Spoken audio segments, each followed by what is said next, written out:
Setelah merayakan Hari Raya Idul Fitri, masyarakat Muslim dunia bersiap menyambut Hari Raya Idul Adha.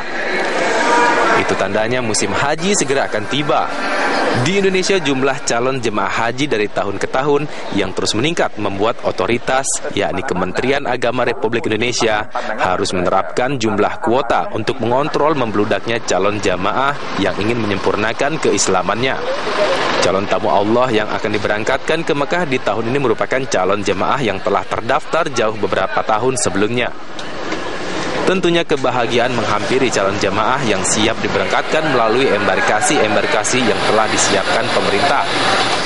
Namun apa daya, kabar tidak mengenakan justru diterima sejumlah calon jamaah yang harus menunda keberangkatannya. Masalah visa yang gagal terbit tepat waktu menjadi alasan pemerintah menunda pemberangkatan. Tercatat pada kelompok terbang atau kloter pertama, lebih dari 200 calon jamaah haji dari berbagai embarkasi gagal diberangkatkan. Jika melihat permasalahan ini, kita kembali teringat masalah demi masalah selalu terjadi dalam kelancaran ibadah haji. Seperti kasus kelaparan dan carut-marutnya pemondokan di Tanah Suci beberapa tahun silam. Sampai kapan masalah-masalah semacam ini dapat diantisipasi oleh negara penyumbang jamaah haji paling banyak di dunia ini?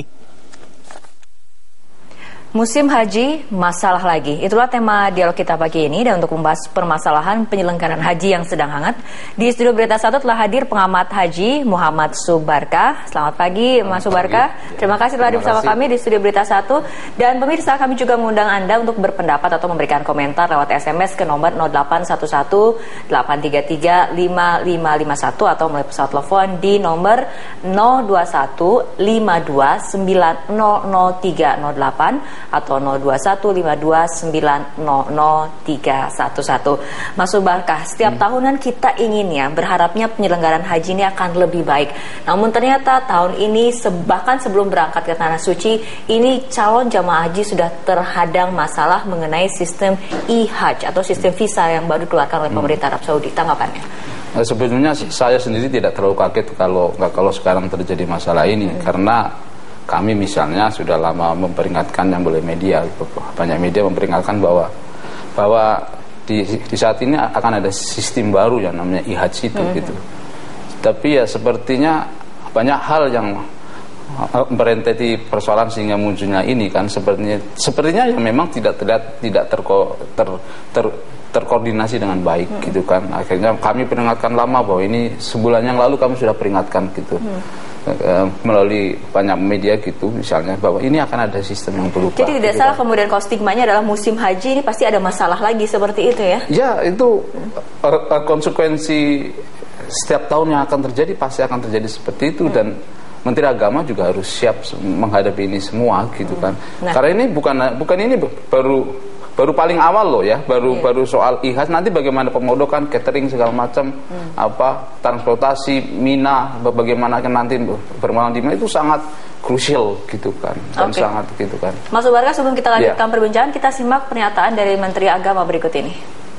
Tahun ini memang ada perubahan proses pemvisaan. Jadi penyelesaian dokumen-dokumen perjalanan kita dibanding tahun lalu. Tahun ini ada perubahan-perubahan yang merupakan implikasi dari penerapan e-hajj.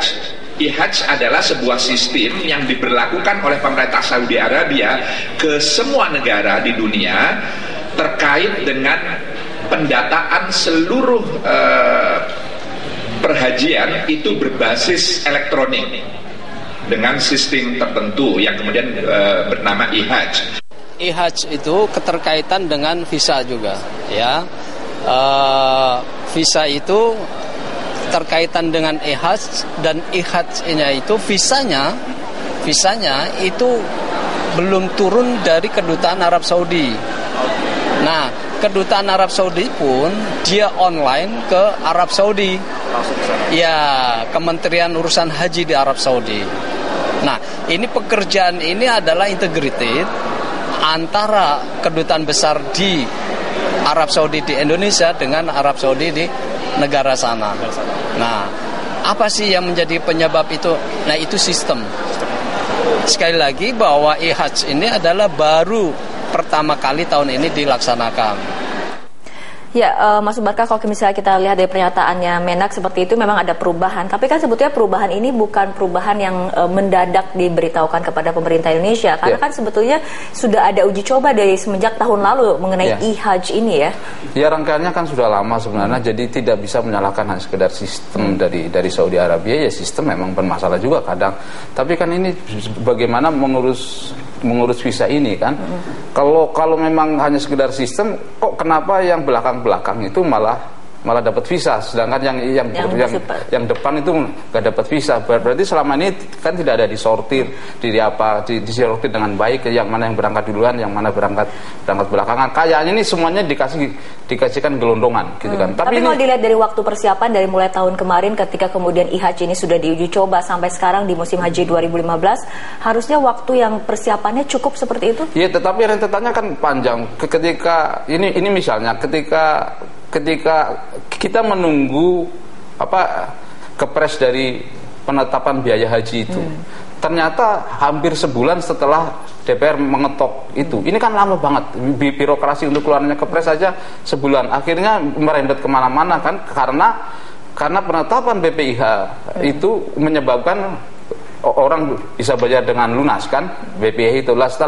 Setelah mereka bisa bayar dengan lunas, baru mereka bisa ngurus visa. Ini yang membedakan penyelenggaraan haji di Indonesia dengan negara-negara lain ya. Kalau negara lain lebih fleksibel, langsung Kementerian Agamanya yang menentukan. Kalau di kita harus ada dengan DPR, persetujuan DPR dan juga pemerintah, terutama mengenai BPIH itu ya. Ya enggak juga, di tempat lain juga seperti itu. Tapi ini kan ada persoalan-persoalan birokrasi juga gitu kan. Politik juga di sini menyangkut dengan DPR gitu kan. Pembahasannya lama banget dan kami tidak tahu seperti apa sebenarnya yang dibahas gitu kan. Laporan selama ini kan hanya kepada DPR, kepada publik seolah-olah tidak.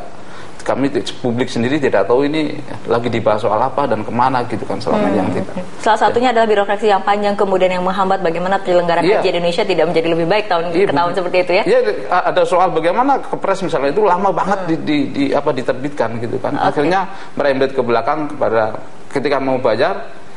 Dan juga ada perilaku kita juga, misalnya jamaah banyak yang menunda-nunda memilih yang paling akhir, membayar pelunasan itu milih yang berakhir, itu juga ada tabiat. Jadi bercampur-campur di sini. Oke, baik. Mas Subarkah, kita akan lanjutkan perbincangan, tapi kita ikuti jeda berikut terlebih dahulu.